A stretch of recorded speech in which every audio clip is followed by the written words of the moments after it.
Good evening, ladies and gentlemen. I take pleasure in welcoming you to the second in the series of lectures for this year entitled The Right to Know. My name is Dr. Rod Gorney. Can you hear me? Well, I'll see if I can make the proper adjustments. How's that? Do you hear me now? It's a little difficult to tell up here whether or not you have reached the back rows. The room is so nicely protected against reverberations that the fundamental frequencies have been cut out too. Maybe you notice that's a characteristic of our life today, in more fields than simply transmitting the human voice in an auditorium. The fundamental frequencies, however, of tonight's presentation are well worth being able to receive. If it turns out that you don't find yourself grasping every nuance, raise the hand in the back and our technician will see to it that the volume is raised. I think I have the honor of introducing our speaker this evening, perhaps partly because I am the only physician in the Committee on Faculty Lectures. I think perhaps also the fact that I was a San Franciscan for 9 years may have figured somewhat in my selection. Perhaps the fact that I particularly enjoy spontaneous and stimulating conversation may have figured into the selection, and that I seem to be, to some of my friends and colleagues, on the emaciated side. It may have meant to them that since there was a free dinner to be served, I should have been the recipient of it. In any case, I want to assure you that the dinner and the conversation were both most nourishing. Our speaker tonight, who will address us on the intriguing subject, the right to privacy, is Dr. Jesse Carr from the University of California School of Medicine in San Francisco. Dr. Carr was raised in California. After a colorful period of youth and adolescence, he attended the University of California, and having finished his training there, went back to Harvard, where he received his doctorate in medicine. He became a surgeon and returned to San Francisco, where, having completed his surgical training, he then entered the private practice of medicine in the specialty of surgery. His interests, as broad as they were, did not permit him to confine himself to surgery, and he thereupon branched into the field of pathology. And for the last 35 years, he has been a clinical professor of pathology at the University of California, and in recent decades, I should say, I suppose, he has branched again into the field of legal medicine. He is now a professor in both fields, pathology and legal medicine. In addition to his service in the academic sphere of medicine, Dr. Carr, from 1933 to 1948, was the pathologist to the coroner of San Francisco, an appointment which has a special significance and importance in a city as needful of such services as is my old hometown. In addition to this interesting stint, Dr. Carr spent 2 years, from 1954 to 1956, on loan from the University of California to the University of Jakarta in Indonesia. So his experience professionally, personally, spans continents and several spheres. I'm sure we were all very glad to welcome to our rostrum Dr. Jesse Carr from the University of California School of Medicine.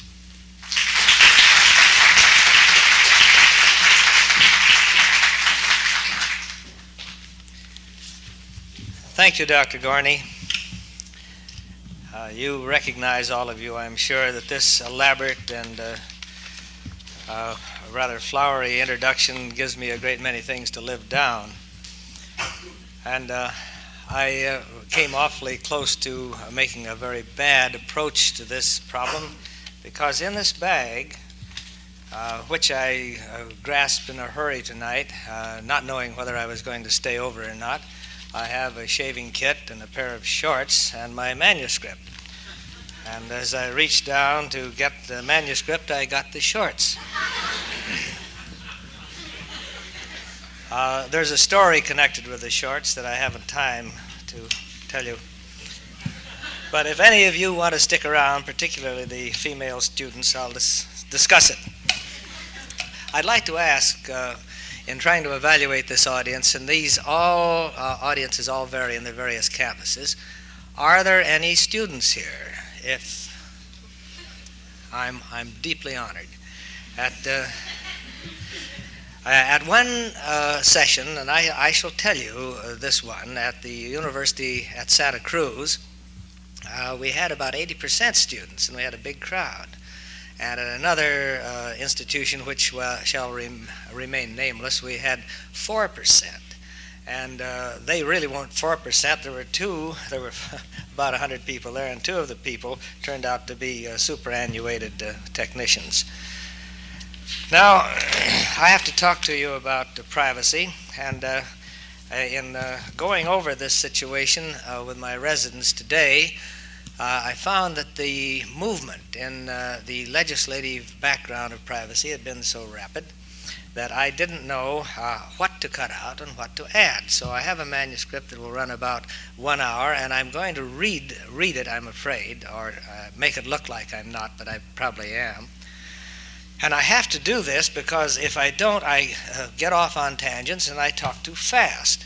And one of my students suggested that I always talk too fast, and then I told him the problem of getting all of this material in, and he said, well, doctor, don't go too slow, and don't go too fast, just do it half-assed. And really, that's the way this is going to turn out. Now, about privacy. I wonder whether there is any such thing really, and I'd like to propose a theorem that I can't defend at all. Can you hear in the back of the room? And it is this, that the demand or the desire or the need for privacy is inversely proportional to the degree of social organization. Dr. Gorney and I can fight that out later. There's an old Chinese proverb which reads, 10 poor men can lie on a mattress and listen to the music of the lute, but 2 rich men cannot live happily together in the same province. Now, this is partly true, but it hasn't anything to do with privacy as we know it today, because privacy and the right to privacy is an age-old concept, and you run into the rights of privacy described in the Bible and the Koran and all sorts of ancient literature, but legally, it is a relatively youthful doctrine as these things go, and it appears to be getting more and more firmly established. With the speed and the coverage of modern mass communication and the proliferation of efficient electronic snooping, it is reason to expect that privacy, which is the right to be let alone, if that's what you mean by privacy, will figure in a growing number of cases as it is demanded by society and by the individual in the years ahead. The privacy doctrine is grounded in an article in the Harvard Medical Law Review written by 2 young Boston lawyers. Let me digress just a moment. Who of you have seen The Magnificent Yankee? Have many of you seen it? You will understand this paper a lot better, I think, because the background is laid in that particular and very lovely presentation. Now, the idea for this article was that Mr. Warrens, who was a member of a wealthy Massachusetts family, had become annoyed at the detailed newspaper reports of his family's social activities. This doctrine is cited in practically every privacy suit, and that reads, and I'm quoting, "The intensity and complexity of life, attendant upon advancing civilization, have rendered necessary some retreat from the world, and man, under the refining influence of culture, has become more sensitive to publicity, so that solitude and privacy have become more essential to the individual.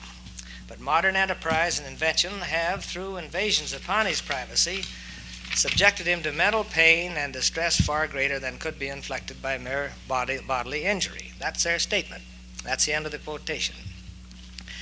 While not rejecting the private rights of the corpus, but by extending their concept of private rights to intellectual and artistic privacy, they state that the principle which protects personal writings and any other production of intellect or of the emotion is the right of privacy. And the law has no new principle to formulate when it extends this private protection to personal appearances, sayings, acts, and to personal relationships and behavior.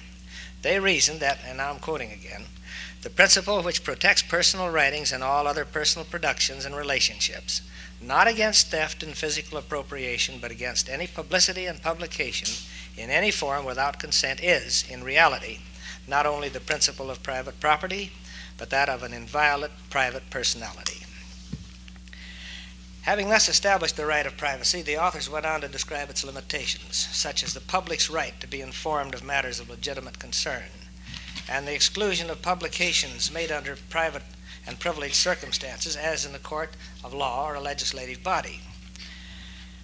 Attend this sentence, will you? The two young lawyers who authored this article were Samuel D. Warren and just Louis D. Brandeis, who later became a Supreme Court Justice of the United States. The year that they wrote it was 1890. Since the exercise of these gentlemen's legal imagination added a new chapter to the law, considerations of privacy have been and will continue to be of increasing importance. The ideas of Messrs. Warren and Brandeis that persons had tangible rights to privacy and that they might recover damages for invasion of their privacy was tested in 1902. This was 12 years after their article was written, when the first case, which was tried, finally reached New York's highest court. And it ruled that a young girl could not recover damages from a flower company that had used her picture in an advertisement on its sack label. The court said that the right of privacy did not exist in common law. And like our Berkeley Revolution of student indignation, public indignation developed. And it was so strong that in the year 1903, the New York legislature passed a law allowing damages to any person whose name, portrait, or picture is used for advertising purposes or for the purposes of trade without their written consent. Since then, 2 other states have passed similar laws, and many others have established the same legal principle through decisions of the courts. From these early days, privacy actions have exhibited one serious deficiency, and this is common to all court actions. Courts could not agree on what items were private, but also matters of rightful public interest, and this is the razor's edge. What items are private, but also matters of rightful public interest, and therefore not actionable. Some strange and conflicting court decisions have been handed down. A former child prodigy was denied damages against the New Yorker magazine after it ran a detailed account of his obscure existence as an adult. This is pretty interesting because most prodigies turn out pretty well, but a great many of them turn out to be either mediocre or to be failures, and very few of them turn out to be tremendously talented people in their adult life. Anyway, this was an account of a prodigy that ended up driving a taxi cab, good old taxi cab driver. And he sued, but he was denied a judgment. An ex-Marine was denied recovery after a movie depiction of his exploits in World War II. These were found to be matters of public interest. However, a reformed prostitute was allowed to recover damages for a film about her early years. I would think this is public interest, but and a hold-up victim was awarded damages because of an unauthorized radio dramatization of the crime. These were declared not to be legitimate news items, so they were actionable. The decision on whether or not damages should be allowed has in the past devolved upon the public interest question. Consideration of the constitutional guarantee of freedom of the press was not involved, and the law was changed last year, when the United States Supreme Court ruled that the Alabama public officials could not recover damages for non-malicious falsehoods from the defendant, New York Times. The threat of such damage suits would interfere with the newspaper's right of free discussion, which they said was protected by the First Amendment. Well, this again is a problem we'll get into later, but where does freedom of the press, freedom of the individual, the right of privacy, and the society's right to know impinge, and where is the dividing line? There have been some very interesting actions in this regard. Mr. James J. Hill brought suit against Time Incorporated and Life magazine for a feature story on February 28, 1955. The court ruled in his favor, and here's the story. In 1952, Mr. Hill and his family had been held hostage by 3 escaped convicts in their Philadelphia home. Subsequent to the newspaper reports, the public interest had been whetted by a popular novel and movie based on the affair called, quotes, The Desperate Hours. You probably read the book. Representative of Life magazine took actors to the old Hill home near Philadelphia to reenact there. This is quotes. This is typical newspaper headlines. Heart-stopping account of how a family rose to heroism in a crisis. End of quotes.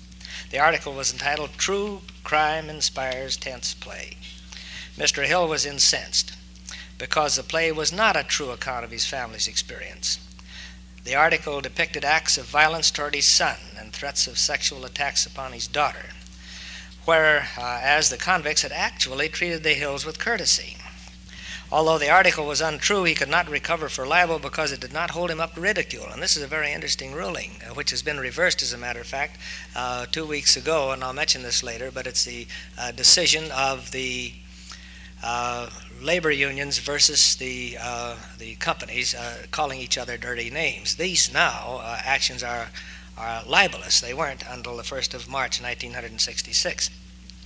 So Mr. Hill turned to another legal principle that had become established in the United States courts, the right of privacy, the first suit on privacy, and as you see, very short time ago, on the grounds that the Hill family was no longer news, that Life Incorporated had violated their privacy and exploited the family for commercial reasons. A $30,000 judgment was approved by the New York courts against Time Incorporated. In December 1965, the Supreme Court announced that it would review the Hill versus Time decision later in these terms.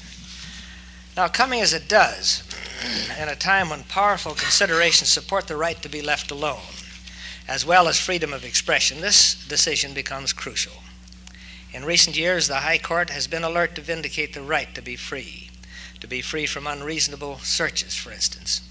Society in general is sensitive to the growing threat which electronics, satellites, automation, computers, and mass communication pose to the rights of people to keep their affairs in confidence. And there's so many of these, I don't need to enumerate them to you. You can think them up for yourself. On the other hand, freedom of expression is currently established with the present court, that's the present Supreme Court, as a preferred right, which takes precedent over competing rights and conflicts with the right to privacy established by decision in the Hill case. This matter is, for the moment, unresolved, but if the justices adopt Life's view, their decision will long be recalled as a case that spelled the decline of the legal rights of privacy. For the syndicate's lawyers have asked the court to declare unconstitutional all rights of private judgments against members of news media as long as the offending publication reveals some logical connection between the person named and news events. And this would relegate the rights of privacy and private actions to suits over outright advertisements and libel. Now, I don't know whether you see the imputation here or not. It's rather obscure, but it is far-reaching. Because if this case is reversed in the Supreme Court, then an individual can say anything in newsprint about anyone as long as it's not malicious. And it doesn't even have to be substantiated. Now, let me digress just a moment and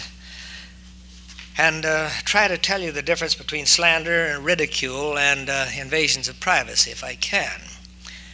In slander suits, which are almost pure luxury in anybody's field, you have to hold the individual in question up to ridicule, and the ridicule has to be related to their profession.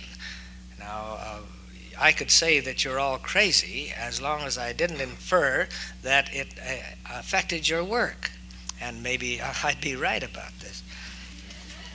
In the meanwhile, other cases have been adding precedent to the legal doctrine. The Supreme Court of New Hampshire has ruled that despite the absence of a state law protecting privacy, a couple who found a listening device installed in their bedroom by their landlord had a right to sue him. Now, this has all changed since this paper was written two weeks ago, because this case has now been tried. But they said, the Supreme Court said that they had a right to sue. Now, bear in mind that the right to sue does not win a legal battle. You have to have a right to sue under the existing law, and then the suit goes on and is either won or lost. But the Supreme Court of New Hampshire said that the peeping Tom, the big ear, and the electronic eavesdropper have been awarded a high place in the hierarchy of social values, but this should not be at the expense of a married couple who are minding their own business in the seclusion of their bedroom, who have never asked for or by their conduct deserved a potential projection of their private conversations and actions to their landlord or anyone else. So they brought suit. Of course, I think this was a dirty trick to bug their bedroom, because it was none of his business. But I'll tell you more about this as we go on, because we have lots of examples. They brought this to trial. And last month, a decision was rendered. In his charge to the jury, Belknap Court Justice Superior Justice William W. Keller defined the right of privacy as a right to be let alone, and as a part of the right to liberty and the pursuit of happiness. He also ruled that a wrongful intrusion on a person's solitude and seclusion would be one that would, quotes, outrage or embarrass a person of ordinary sensitivity. To determine who has ordinary sensitivity is a legal point that we can't resolve at this juncture. But in his instructions, continuing, he listed 4 elements that had to be proved by the Hamburgers for their suit. Now, first, they had to prove that they found a speaker mic beneath the hot air register of their bedroom, and they did. 2, they had to prove that Eastman placed it there without their knowledge and consent. This they did not do. They had to prove that Eastman put it in that location for the purpose of hearing noises in the bedroom, and this they couldn't do. And then they had to prove that the device was capable of transmitting conversation, and this they did do. Now, he said further that it was not necessary to prove that anybody actually heard the conversations from the bedroom. So Mr. Eastman got on the stand, and they interrogated him, and they asked him what he put that in there for. Well, it was perfectly evident, I think, to all concerned. But he said that he put the speaker in there to monitor a water pump, which was a rather odd description of the marital activity. The case was lost. So, as it turns out now, Mr. Eastman has no obligations.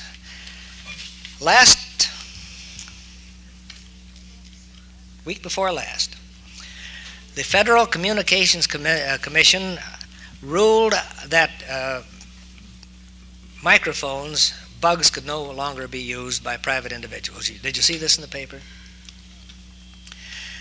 This gets a little amusing, because they ruled that they couldn't be used, but they couldn't rule out anything that was not communication, because they only have control over communications. So you can use a tape recorder. You can use any mechanism that will record and transmit, excepting that it may not be by radio means. So although this is a rather far-reaching ruling, which I believe probably is unfair and may be wrong, they haven't gotten very far with their obstructive tactics.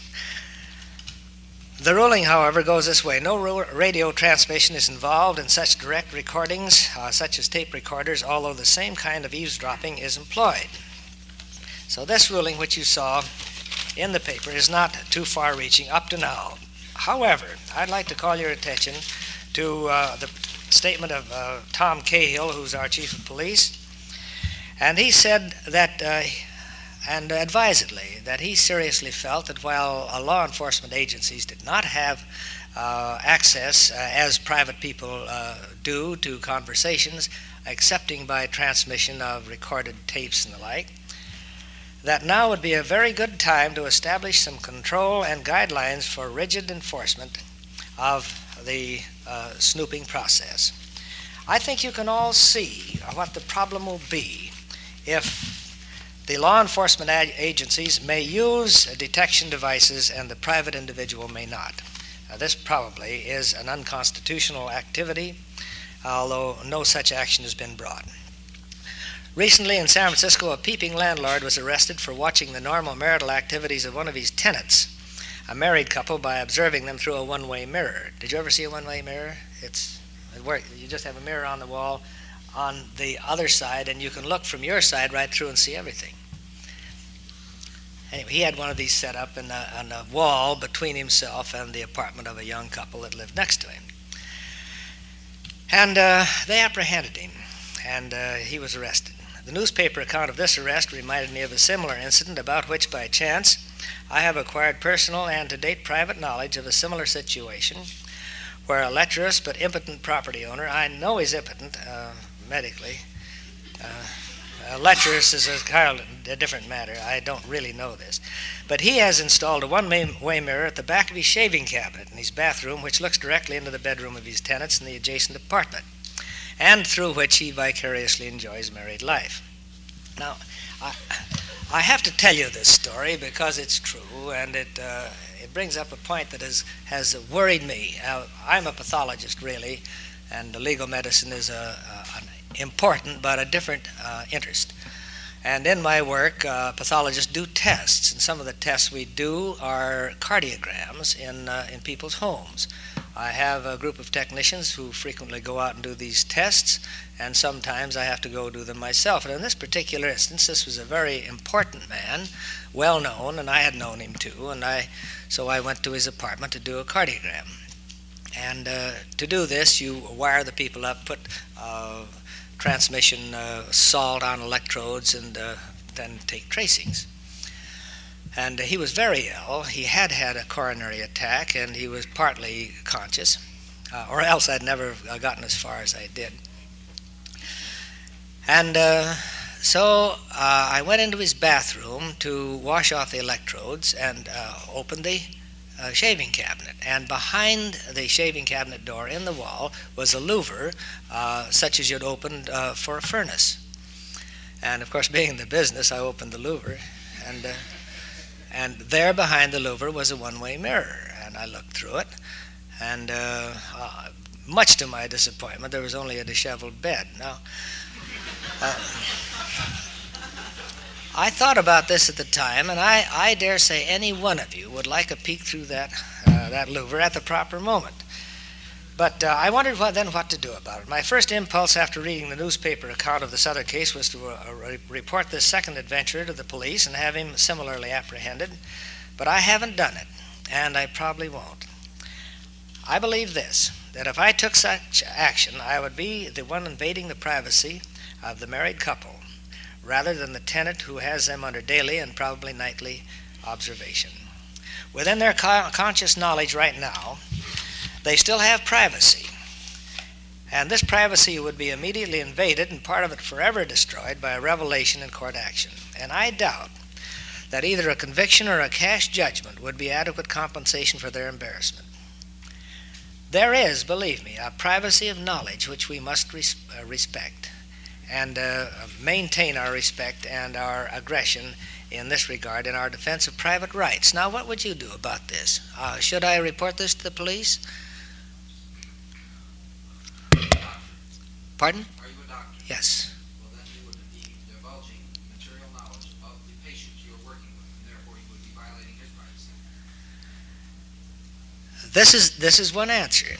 But is this private knowledge of the patient medically or of his social behavior? This is the razor's edge again.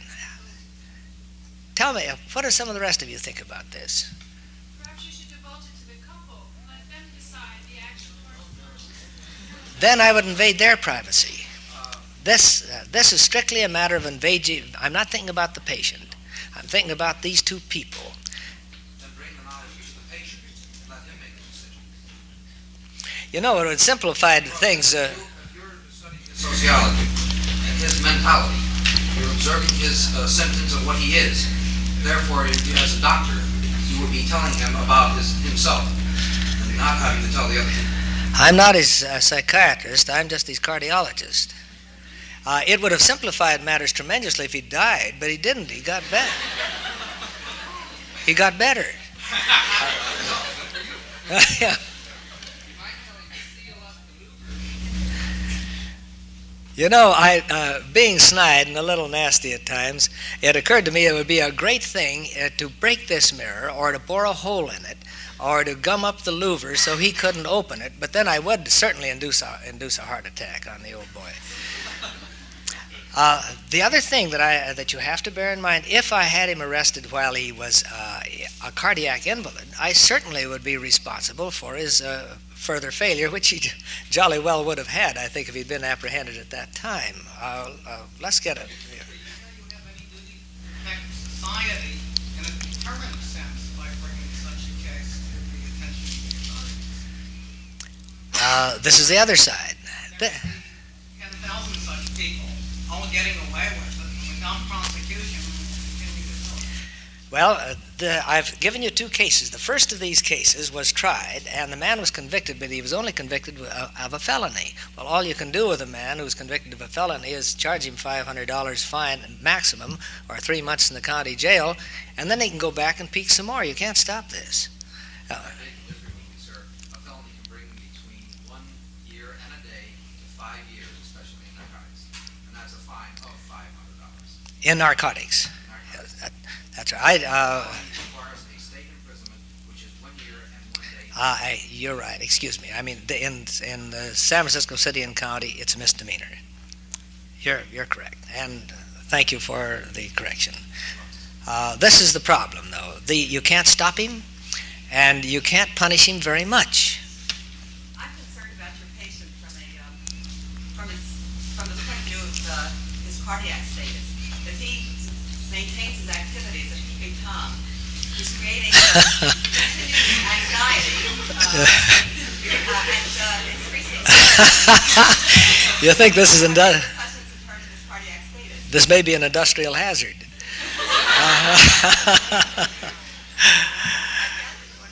be well to help him understand the increased anxiety that this particular activity creates.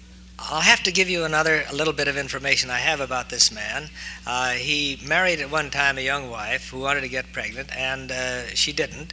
So, as a pathologist, I did a seminal fluid examination on him, and he is sterile, which has nothing to do with his capacity, but he can't propagate children. Now,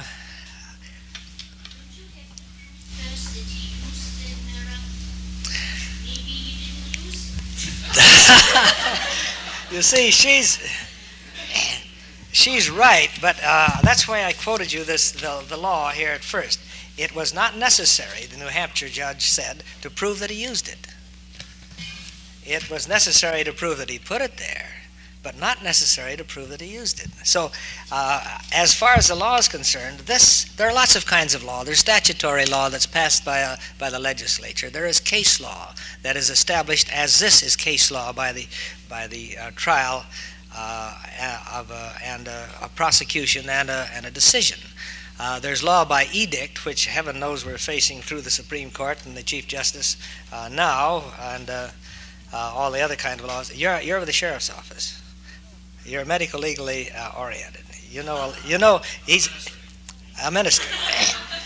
Believe me, there is no one that is more concerned with and perhaps more of the guardian of privacy in our current society than you.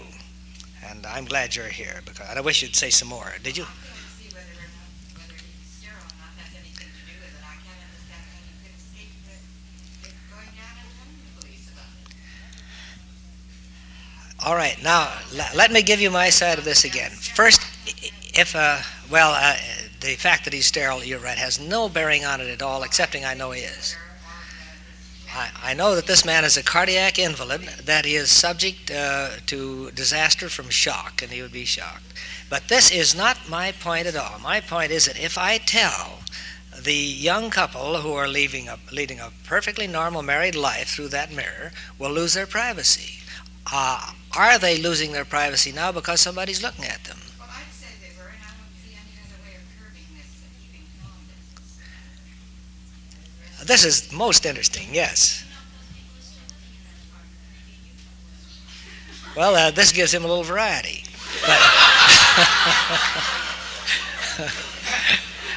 But maybe it's a couple of men.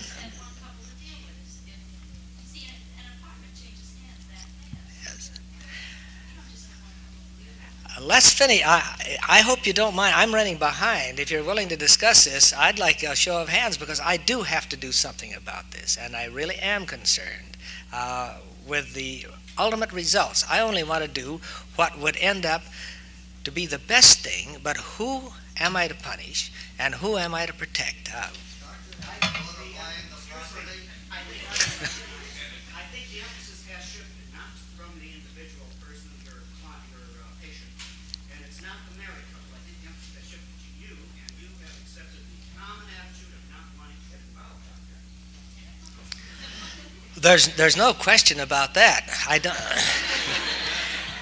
But my desire and my impulse and my emotional response to this would be to report this man.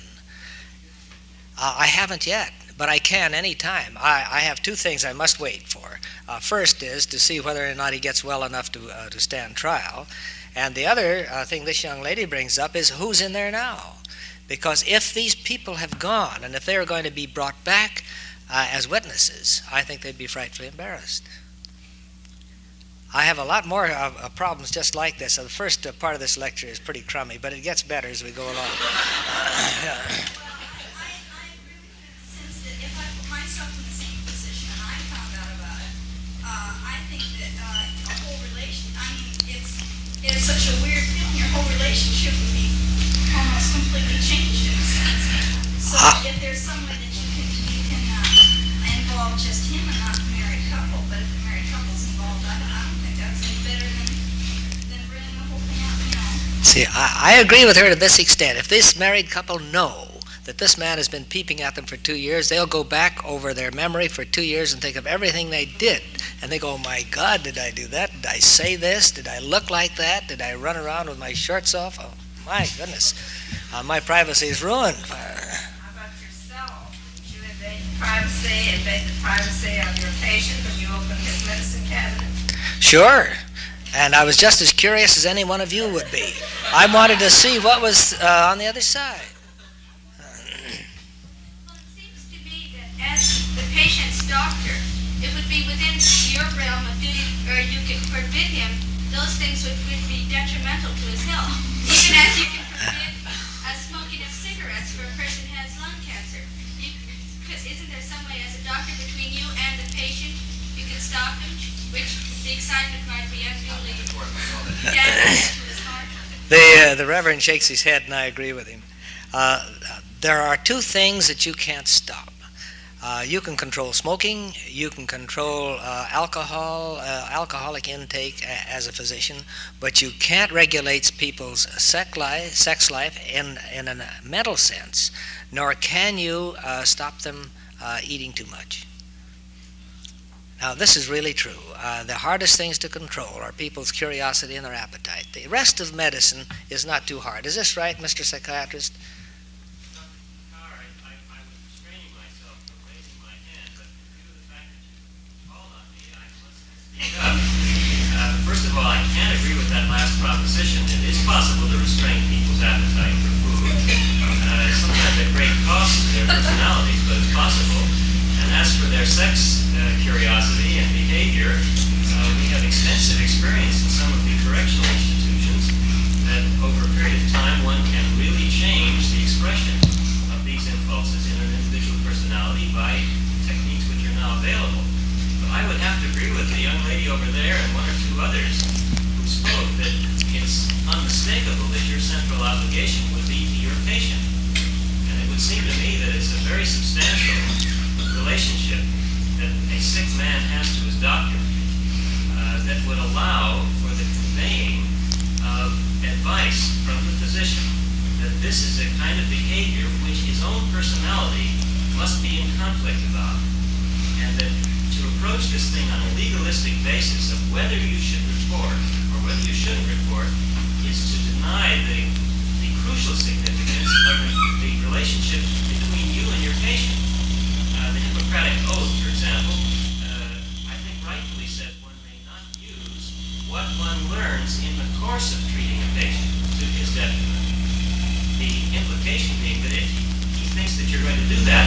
cannot trust you and cannot be open with you.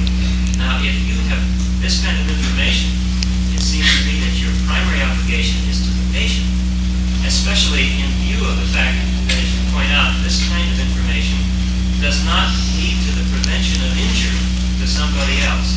If you knew that this man was going to hurt physically or psychologically some other person, that might create a different situation for you. But in such a predicament as this, where the only person likely to have to suffer is the patient himself, it seems to me that the condition is perfectly clear. Your obligation is to him, and the problem is to take it up with him in such a way that you can cause him to change what he does. Now, this is a pretty good fight we've gotten started. We are going to have to stop because I'm going to have to ask your advice about other things.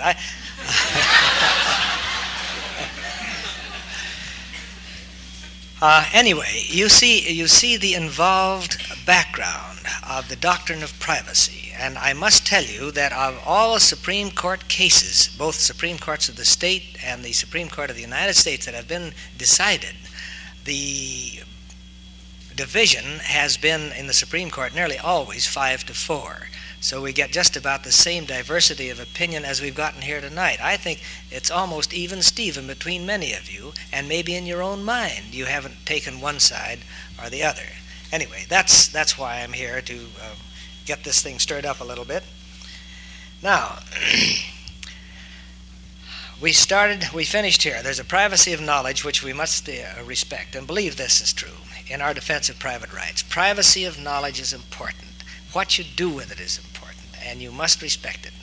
And it's up to every one of you as an individual to make up your own mind. But it becomes evident with this review of the law that the right of privacy of the individual must be balanced against the collective rights of society while not imposing upon the freedom of speech and expression that are guaranteed by the First Amendment to the Federal Constitution. To explore the rights of privacy further, it seems expedient to look into the origins of privacy, legal and otherwise. Legally, private rights are now generated at the moment of conception, but until recent court decisions changed the legal picture, it was assumed that an infant's right began at birth. The doctrine that no legal rights were to be attached to persons until they were born was based on a Massachusetts decision in 1884 by no less than Justice Oliver Wendell Holmes. And he refused to recognize a fetus as having a legal existence. The reason behind the original decision of Justice Holmes is only conjecture, but perhaps he was speculating on some of the interesting possibilities which might arise. Let me digress just a minute. Do you remember in The Magnificent Yankee when Brandeis had finally been chosen by Roosevelt, and he showed up in the Holmes living room, and Justice Holmes said to him, "Louis, welcome to the halls of dissent." And this is pretty much what has happened in the Supreme Court. For example, if a fetus right of action for injury were recognized, a child might eventually sue the mother for her bad habits.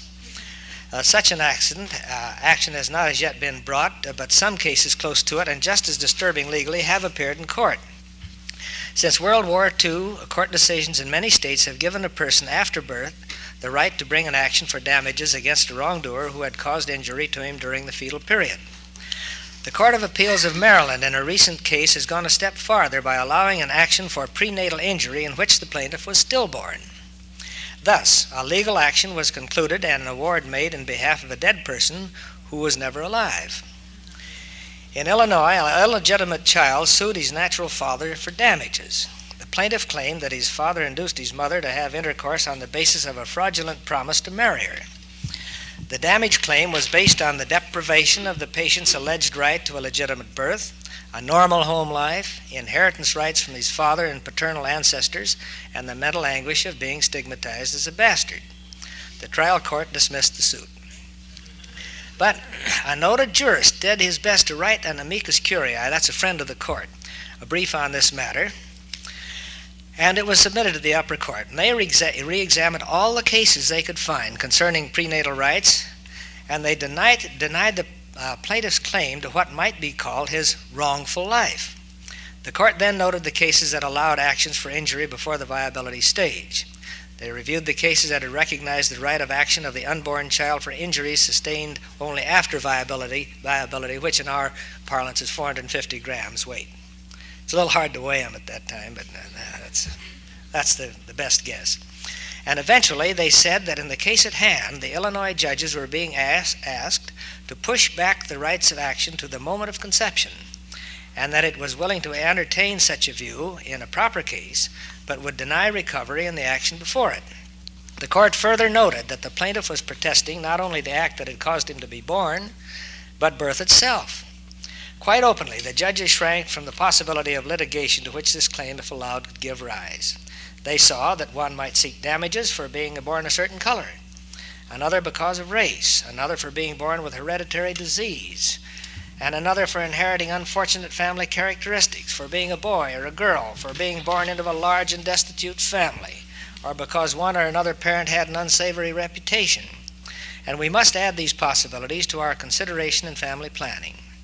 The day may come when it's illegal to permit conception under some circumstances, and as a matter of fact, there is an article in one of our very good periodicals just out on the newsstands talking about the gene study and the possible prohibition of procreation between two sets of parents who have certain gene structures. And I think the day may come when you will see this happening. During this same period, in this country, there have been some other highly significant cases brought before them raising the question of privacy on the other end of the life cycle. In California, until the beginning of this decade, an individual lost all private rights at death, the law holding that a dead person could not hold property, and his body was his, of course, until he died, and then it belonged to somebody else. So an individual could not permit an autopsy upon himself, inasmuch as the body was not his when he was dead, nor could he give his body to science, nor have it cremated, and the ashes flung to the winds at his discretion. In 1960, there was a change in the statute which allowed an individual to dispose of his own body as stipulated in his will. And last 2 months ago, the scatter law was passed. The scatter law is a law which allows an individual to be cremated and have his ashes thrown around. But they have to be... Which state? In which state? Which state is this? California. It's now been just passed? The scatter law is now law. It's now Yeah, law. yeah. Thank you very much, sir. Now, here's the story. It's still a silly law because to get your ashes scattered, number one, you have to hire a private plane. Number two, you can only have your ashes in it. You can't have anybody else's ashes going with you. And the ashes have to be thrown over the water, over the sea. So this is still a rather involved and a rather silly law, but that's the way it is. Anyway, now you can scatter ashes. There is no direct legislation yet to tell you how you get the ashes, because this is going to involve another decision or two. But you can scatter your ashes now. It'll be far better if you put them under the rose bushes, because while incinerated ashes are only bone, they would have some fertilizing value, I'm sure. The law in California neither recognizes nor denies an individual's right to die by his own hand. I'm speaking now of suicide. Aiding and abetting suicides is a felony in this and many other states, but only 3 states, Washington, North, and South Dakota, have laws against attempted suicide. There used to be lots of laws against suicide, but laws against suicide have long since been repealed for the obvious reason of inability to punish the felon. And confiscation of estates is in legal fashion now only for income tax evasion. Now, this was the derivation of the word coroner. At one time, if an individual killed himself, his estate was taken by the crown, and it was confiscated by the crowner, the word since having been corrupted into coroner. Whether a witness, and this is an important point to me, whether a witness who in an emergency stops the commission of suicide is offering help and succor or invading the private rights of the individual is still undecided. What right have you to stop a man from killing himself? It's his life, it's not yours. You're butting into his business. You're invading his privacy, and I'm going to invade some privacy with you right now. This hour is almost up. I'll quit anytime or walk out anytime you get ready. There are a few things I'm going to finish. Lots of people leave suicide notes. I have documented all the suicide notes in all the large cities in California, excepting Los Angeles, and this has been done here by your own local office and done very well. Suicide notes are the most private and confidential notes or communications that I know anything about, and they are always violated. The individual to whom they're written practically never gets them first. I can call your attention to Bishop Pike's son's suicide, and he was almost the last to know. Everybody in the United States knew it before he did. Here are 2 suicide notes. They were written to specific people. We'll leave out the names. Neither of them reached the objective, not until days afterward. Dear, we'll call her Ruth, I hope you'll understand. I love you so much. I feel rotten, and everything has come to an end for me excepting my love for you. This is the most sentimental, sensible, and private kind of expression. So what happens? It is taken from the residence of the suicidist by the police, given to the coroner. The local reporter gets a hold of it, or does in due time, or can. These are public records. And it's no longer private. Here's another one. Dear so-and-so, I am asking of you a favor, if I may. First, I want you to read this letter carefully before anything is said or done. When you finish reading it, before anyone else, call your attorney, but please, no one else. Then she documents all her work, all her bills, all her property, and in a very intelligent communication terminates. Above all, this is my last wish. I beg of you, no publicity of any kind.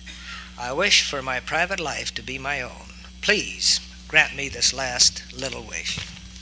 So here it is, as public as you can get it, and it's public record. And this note was not given to the individual to whom it was directed, but her brother got it. Her brother took it to his wife, and his wife gave it to her sister, and everybody in the world knew what was in the note, excepting the person to whom it was directed, until weeks afterward. Now, suicide can be one of man's truly private acts, but society's avid and morbid interest invades the rights of privacy in many ways, and this is one of the, I think, most tragic and unfortunate ways. Now let's go on from suicide. Whether an adult person of sound mind has the private right to allow death to occur rather than to take certain positive steps to prevent it is currently a lively issue. I'm going to give you 2 cases here. A 24-year-old woman was a member of Jehovah's Witnesses, and she refused a blood transfusion in a Washington, D.C. hospital where she was under treatment for a ruptured gastric ulcer.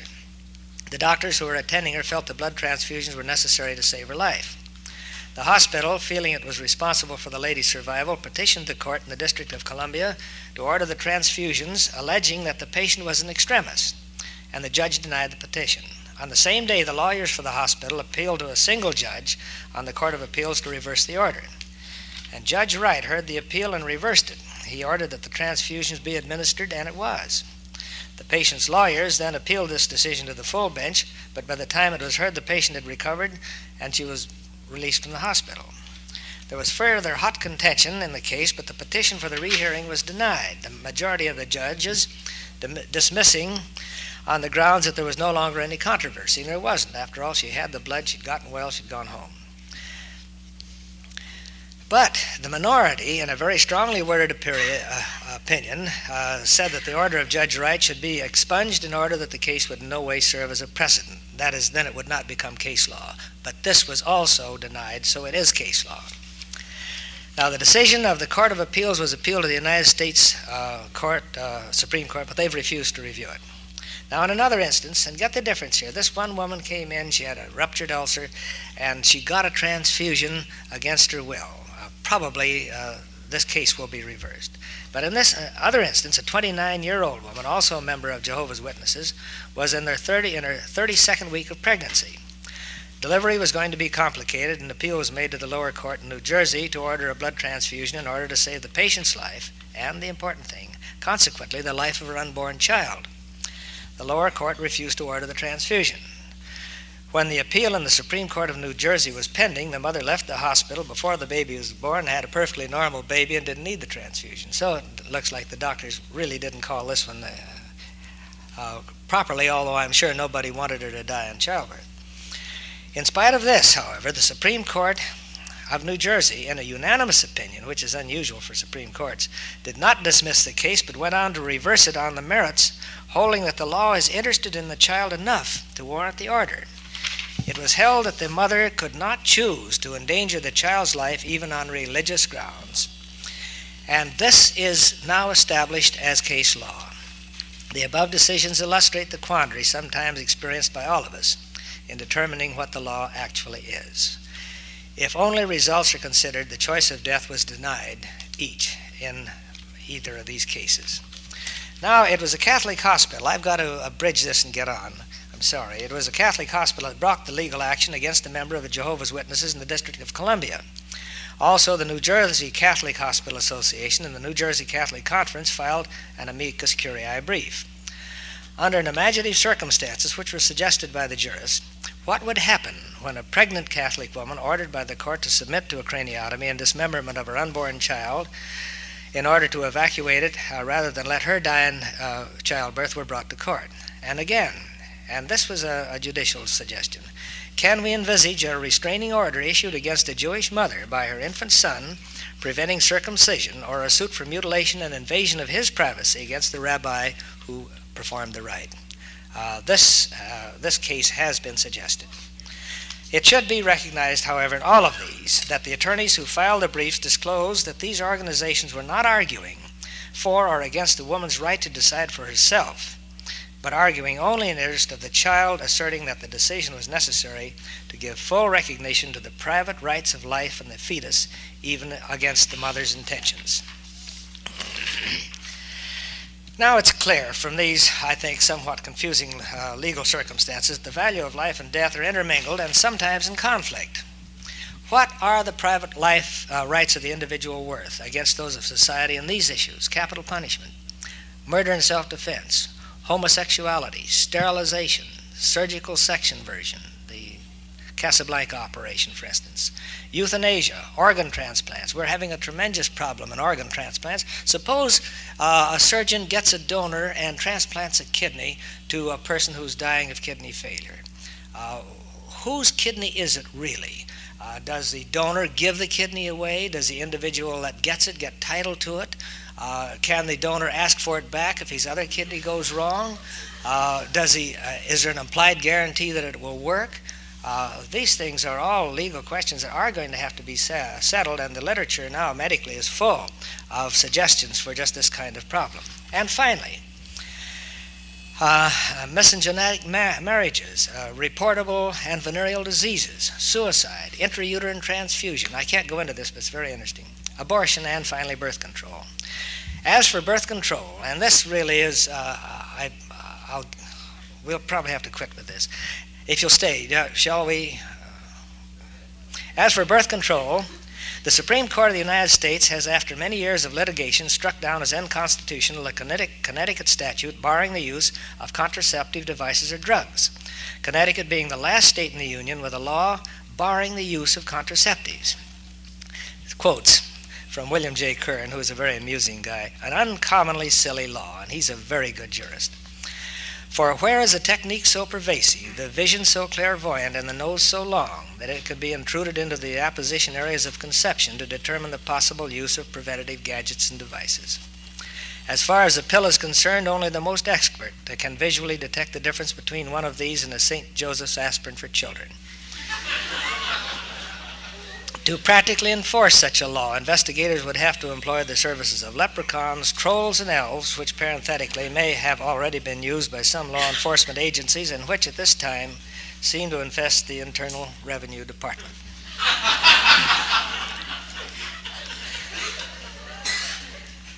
Well, the Supreme Court treated this case throughout as involving the privacy of a married couple, the very status of marriage being in itself, quotation, an association of the noblest character. Justice Douglas, in concluding his majority opinion, stated that marriage was an association, a noble association, as noble association as any involved in our prior decision, which is certainly a redundant statement in view of Justice Douglas' divorce shortly after he made the statement. The significance of the case is limited, for it does not outlaw the control of sales or distribution of contraceptives in Connecticut. Now, this is a double negative. The significance is limited, for it does not outlaw the control of sale or distribution, although these are sold in many other states. So in Connecticut, you can use contraceptives, but they must be purchased elsewhere. It is also of interest that the Noble Association of Man and Woman involved only the marriage bed, inasmuch as the decision left in doubt the significance and legality of the use of contraceptive by unmarried persons. There was no mention of the pill, and this is now necessary. There's no legal regulation of the contraceptive pill. This raises the question of degrees of privacy and the segregation of private rights. At present, in matters of sex, married persons have more private rights than those who are unmarried. Unmarried heterosexuals have more private rights than married heterosexual deviates, who have more private rights than homosexuals who legally have none. Excepting, right.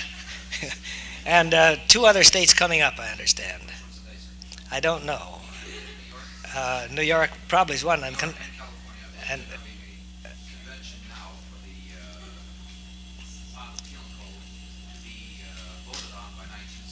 I think that you're better informed than I am. Well, anyway, as the law now stands, sex to be legal must be noble, which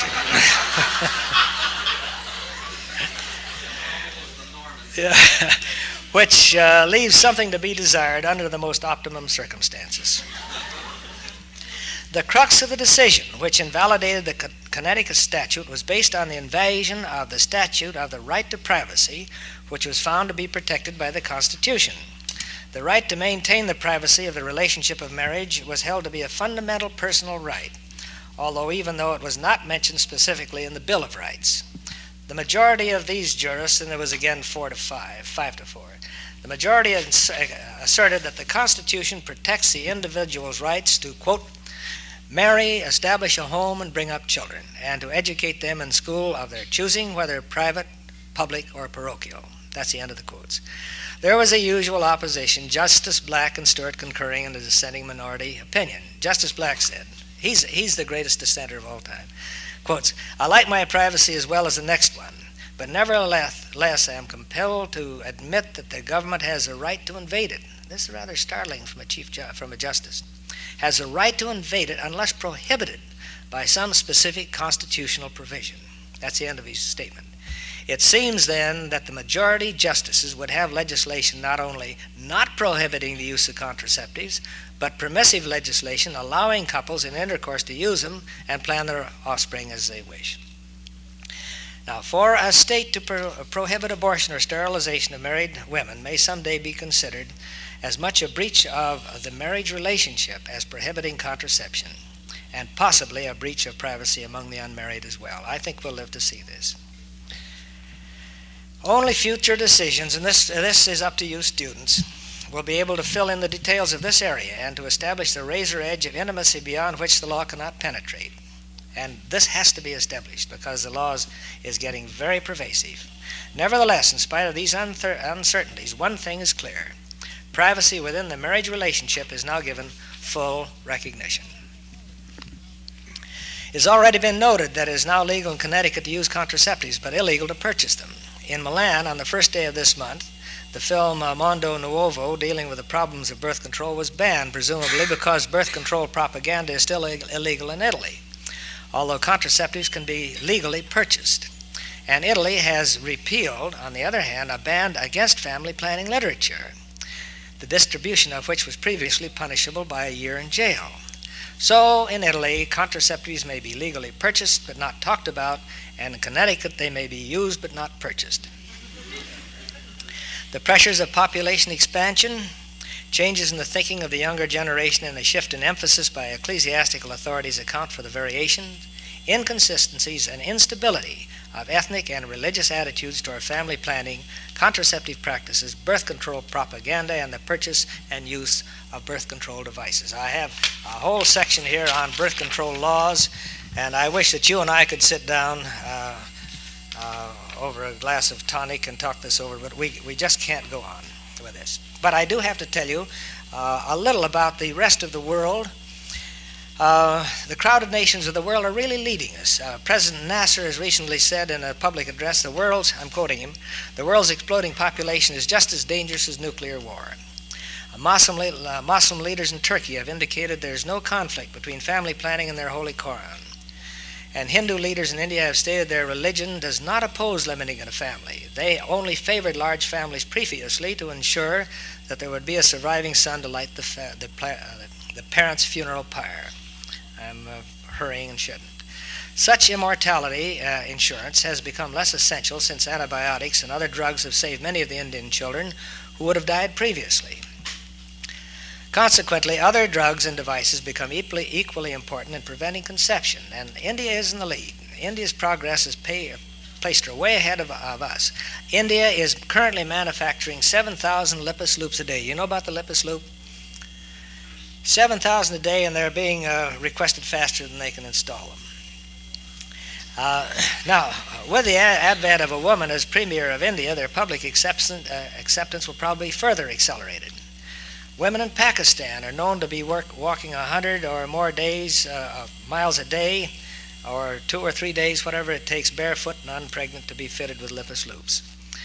And the rate of vasectomies among Indian men is reportedly running over 500,000 per year.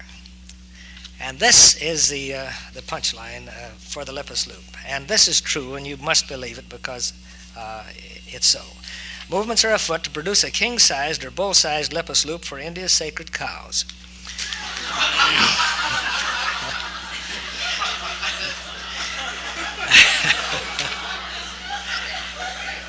And it has been suggested that something similar may be offered for India's hungry, expanding, and burdensome monkey population. Now, personally, I'd a lot rather install a lipus loop in a sacred cow than in a wild monkey.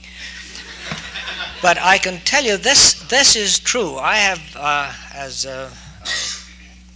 you heard, I've spent considerable time in the Far East, and I have stood in a bazaar in New Delhi where they're rioting tonight, and seen sacred cows walk through the bazaar, tip over the vegetable counters, foul the fabric counters, and they cannot be touched. The Indian cow is sacred. And the control by contraceptive measures is suggested as perhaps acceptable ethnically and religiously, because otherwise the cows would starve to death. And this is true. This is what happens to most of the sacred cows. They starve themselves, and they also starve the Indians.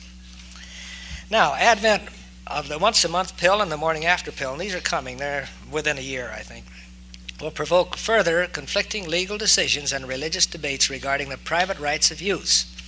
But eventually, many of you here will have to take a hand, and this is all of you students here, in the clarification of the civil and criminal codes. And I hope that you will develop a reasonably uniform codification of private rights. And this will have to be moral, legal codes, and social customs, which will be practical and comprehensible. Now, I'm going to have to turn over a lot of this and get out of here. Now, the rights of, gosh, I ought to mention this. The rights of human experimentation. We'll have to skip this, I guess. We can't do it. We just don't have time. Well, let's end it. It is apparent that the true physical privacy is impossible without complete isolation. People may think they want it, but normal persons who have experienced this kind of privacy have soon found it trying and have eventually rejected it. It would have been a lot more fun to talk to you about privacy tonight than the rights of privacy, because it's a much more entertaining topic. I personally have an island in the Fiji group, which I acquired years ago, and this is my escape hatch. Many people use other things. I've never gotten tired of this, but I want to read you the quotation from a man who did. This is Bent Danielson's article, or his report of his experience, and it took him 2 years. And this man, after experiencing the privacy of nearly complete isolation for 2 years, wrote this: "I meditate upon the pleasant rediscoveries I will make upon rejoining society.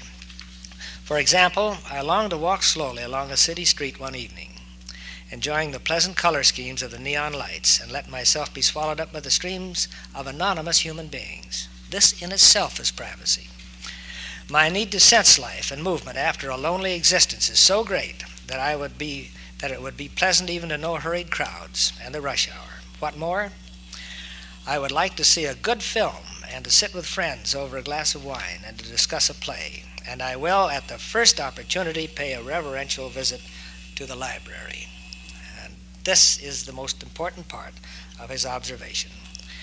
And this last statement brings us to a point of attainment. True privacy is the privacy of the individual scholar. It is isolation not of the place or the person, but of the mind. Our thoughts, concepts, and decisions are contemplative and are private own until we choose to reveal them. And even then, to quote a Chinese philosopher, the greatest revelation is stillness. And may I call your attention to this often quoted philosophy. A sunset, although viewed by millions, is forever private until someone says, "Isn't it pretty?" Thank you.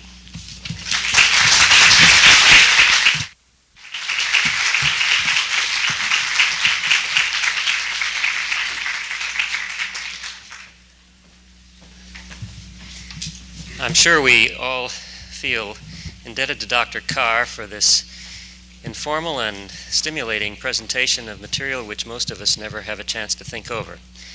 I hope that we may have a few minutes in which to ask him questions that I would recommend might be directed to evoking from him something of his broader point of view, not about the codification of law, but about the formulation of values which we might expect could be a rational basis on which law could be codified. I would like to ask Dr. Carr to start off if he would suggest to us what is his thinking about the utility for human personality of the maintenance of a respect for individual privacy. Is this a factor which he sees as being useful in the future of mankind, or is it one which we ought to be trying to play down and maybe even dissolve?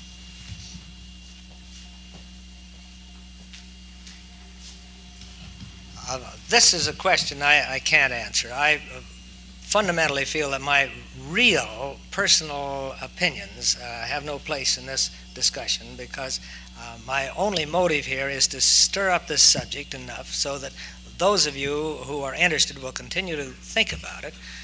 But I dodge this issue completely because I do not believe that the happiness of individuals, and this is all we're talking about, is a physical privacy. I think as the world changes generally, as the philosophers say, for the worst, that physical privacy is not going to be possible up to a certain point.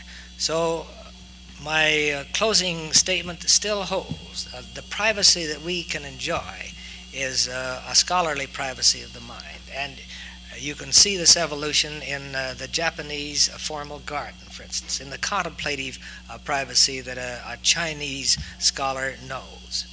And I believe that in seeking privacy, we can only find it within ourselves, and we cannot relate the incursions of breakthroughs such as breaking the sound barrier, the television commercial, things of that sort, which are real invasions of our privacy, as incursions upon what we call our physical right to be alone. I think that this is really an emotional and an intellectual thing. Dr. Carr, I don't know if this can be considered as a correction. I'm not sure, but I'll leave it up to your decision. I had just read an article today about Hirohito, that during the time of World War II, that he had terrific guards around him, and his privacy was the ultimate. In other words, he was the god king of his ancestors. But today, because of the new democracy that the United States has brought into Japan, his privacy has become less, and his whole form of living is less guarded and more open to the public. So as a result, their change is to less privacy than they had before, but more like the United States has, where the president is able to be seen and be able to contact the public. Whereas before in Japan, their privacy was much more than we have ever thought of ever having. I'd like to discuss this, but I can only do it very briefly. I read that article too. It's been my feeling that the so-called privacy, well, that the Japanese emperor had. Wasn't privacy at all. The privacy that the Queen Mother of England had at her accouchement was certainly not privacy. You would think so, but she had 4 obstetricians, not 1. Now, whether Hirohito actually has more privacy and more peace than he had surrounded by guards, I think is subject to debate, and it would be my conviction that were I Hirohito, I'd like it this way, and I'd have more privacy than I had before. Well, the privacy he had was from the general public, as is shown by many of the present-day Japanese pictures of the daimyos and the Bushido of yesteryear of the 12th century AD, where they would bow down and they were not allowed to look at their emperors or to look at their daimyos or their lords. Historically, this charge has been made against us many times, that we have invaded the privacy of innumerable peoples, ethnic groups, South Sea Islanders, the Chinese and the Japanese, of course, and I think this is true. But are they less private in their emotional life than they were before? This, again, I think is strictly an individual response. I have an area that I'd like to bring up that I think many people are very concerned with. This is the question of where the right of scientists, let's say medical and psychological scientists, to know what happens in people's minds and in people's bodies leaves off, and where the right to privacy begins. Testing school children, performing experiments on patients where the patients are not fully aware of what the purpose of the experiment is. This is a tremendous area, and I appreciate your bringing it up because I've skipped about a half an hour's worth of discussion of this particular phase. I don't know how even to approach this intelligently in a short time. There are laws. The Regency of New York, the Regency is a kind of a second-rate Supreme Court that governs mental or medical practice, have already documented some of this.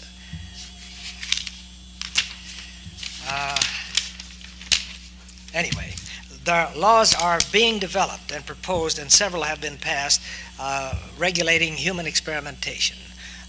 They have the right to examine school children has been abridged to some degree. But the so-called establishment of the index of suspicion is what is concerning us. Now, currently, we at the county hospital in San Francisco are spending $35,000 for an autoanalyzer, which will do 10 or 12 chemical tests for the same price as we used to do 1. So we find out 12 times as much about an individual in one short run.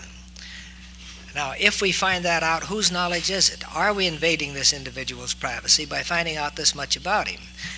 To some extent, certainly yes, because when we began to propose that we do this panel of tests and establish an index of suspicion of numerous diseases such as diabetes, kidney failure, and numerous other minor changes in the incipient stages of disease, what were we doing to this individual? One thing we were doing to him, which was very damaging and which I was taken apart for by the professor of medicine, was that we were ruining his chances to get an insurance policy. We have no right to do this, or do we? Is our obligation to his family not to tell so he can get an insurance policy? Is our obligation to him to tell him so that he will not get an incurable disease? Here again, where is the dividing line? Well,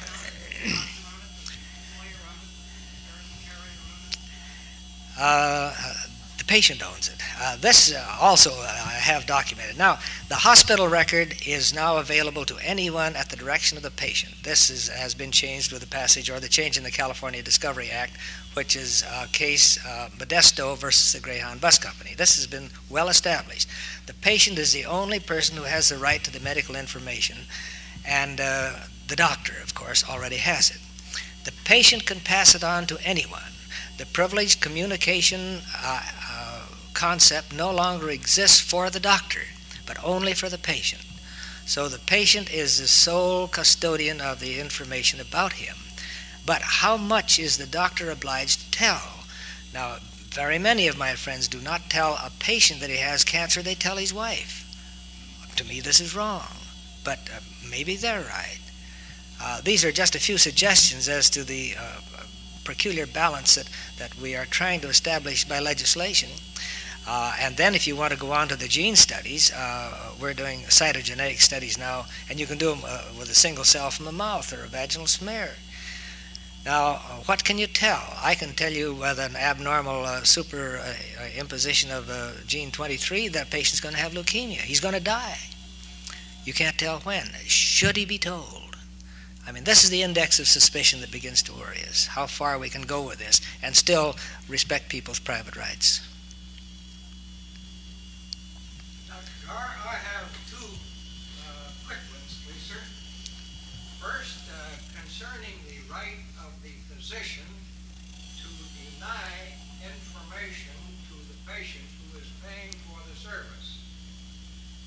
And secondly, the United States Supreme Court a few years ago ruled that an employee of a local public health office had the right to invade a private home without a search warrant in case he had reason to think there was some unsanitary condition there. Since that decision, I have seen no reference to it. Do you have any information as to what effect that Supreme Court decision has had? Well, I can for the first question. Now, a doctor has no legal right to withhold information that the patient is paid for. And this has been ruled many times in suits as an established legal principle. The most recent one was a suit to a patient brought to Recovery's X-rays from an X-ray department. He couldn't get the films, but he could enforce the delivery of the diagnosis. Now, the means to diagnosis is beside the point, but the medical fact is his. Now, the Supreme Court, or just handle your communicable disease problem in California. There are laws in every state that are different. But in California today, there are some 47 communicable diseases that are under the jurisdiction of the state health department, and they can invade the home. They force us, for instance, in the laboratories, when we get a positive Vossalin or a positive test for syphilis, to report it to them and not to the doctor or to the patient. And there are laws in California that require, even in the case of tuberculosis, the state health department to enter the home and effect proper and effective isolation. So this all comes under the public health control. And unfortunately at times too, I don't think I have any right to tell the public health department who has syphilis, but I have to. Do you think the time will ever come in this country when sexual activity between consenting adults, activity of any kind, will be permitted and will be beyond the power of government to forbid? Do you think we're going that way? Unquestionably. I don't think there's any question about it. In the last 20 years, I have not seen a woman who consented to an abortion tried. The abortionist has been sometimes tried and convicted, but the abortee has not been tried. I have never, in the many years I've been in this business, seen a case brought against a couple for adultery, unless it was, as the law says, lewd and lascivious fornication. I mean, unless it's out in the open and they're flaunting their sexual activities before society. Certainly, the trend toward acceptance of extramarital and premarital sex activity is, I think, quite evident, and the acceptance of homosexual activity, where it does not outrage the public decency, I think is in the future very specifically coming. And you can see these suggestions in England, which is always a little ahead of us. Of course, our common law is the English common law, as you know. accepting with certain variations. And while they lead, I think undoubtedly we will reach the point that you suggest in not too many decades. We can have one more question. Now, we haven't any more questions, but I have the pleasure of thanking you. To me, this has been great fun, and I have gotten more out of it, and I think all we lecturers get more out of these sessions than you do. This particular group has been unusually stimulating, and I am very grateful to you for coming out on a Monday night. Thank you very much.